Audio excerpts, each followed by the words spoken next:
Hi there, you're welcome to Damiaric's Care channel where we talk about medications and how to use them properly. If this is your first time on our channel, make sure you hit that like and subscribe button. That way you're able to get alerts anytime we post our other educative videos, and also you'll be helping to support our community here at Damiaric's Care.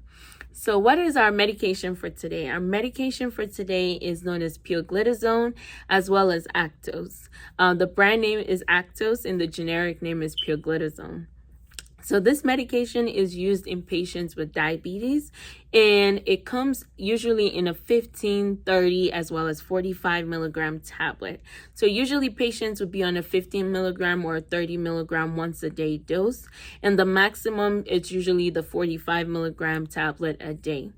So how does this medication work? So the medication works by increasing your body's sensitivity to insulin. As we all know, insulin helps regulate the amount of sugar that's in the blood, or glucose that's in the blood. So what the Pioglitazone does is it increases your body's chances of using those glucose. That way it doesn't stay circulating in your bloodstream and ramp up that blood glucose that we values that we don't want. All right, so this medication can decrease A1C by 0.5 to 1.4%. So A1C is a measure of blood glucose in a 3 months time frame.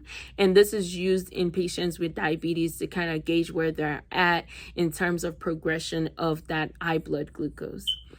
So what are some of the side effects of Actos? The side effect of Actos include lower ankle swelling or like an extremity swelling. So usually this will is also known as peripheral edema. So this will usually present as patients having like a feet swelling or hand swelling. So like your extremities may get swollen because of this medication. And if this occurs, make sure that you're reaching out to your doctor. Also, I would also advise that patients who are having this side effect, they may use a vitamin B complex, which can help reduce swelling in those extremities.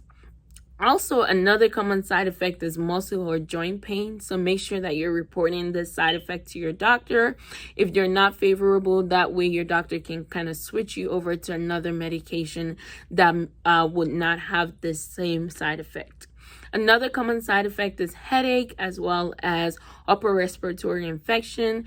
These may not be common in patients, but just in case, it can increase the risk for that.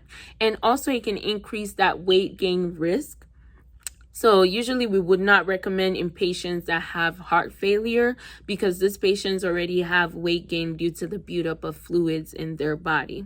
So this medication, like I said, can also worsen heart failure as well. So we would not want to use these in those patients. So who are we not going to prescribe this medication for? So you guessed it right. So heart failure patients. So heart failure patients who are in like the class 3 or class 4 of heart failure, we would usually not prescribe this medication as this can worsen those condition symptoms that they're already having.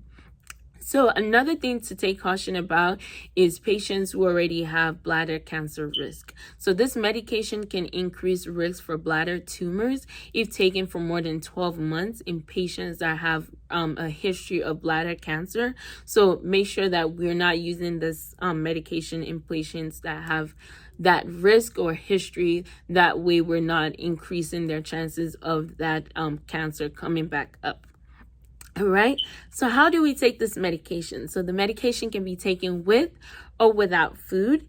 And this medication can also increase chances of ovulation. So in younger patients who take this medication, it can increase your risk of getting pregnant, which may be a good thing for who wants to get pregnant, but it might not be the great idea for an elderly patient who is done with childbirth. So you want to make sure that you're using contraception in order to help avoid pregnancy.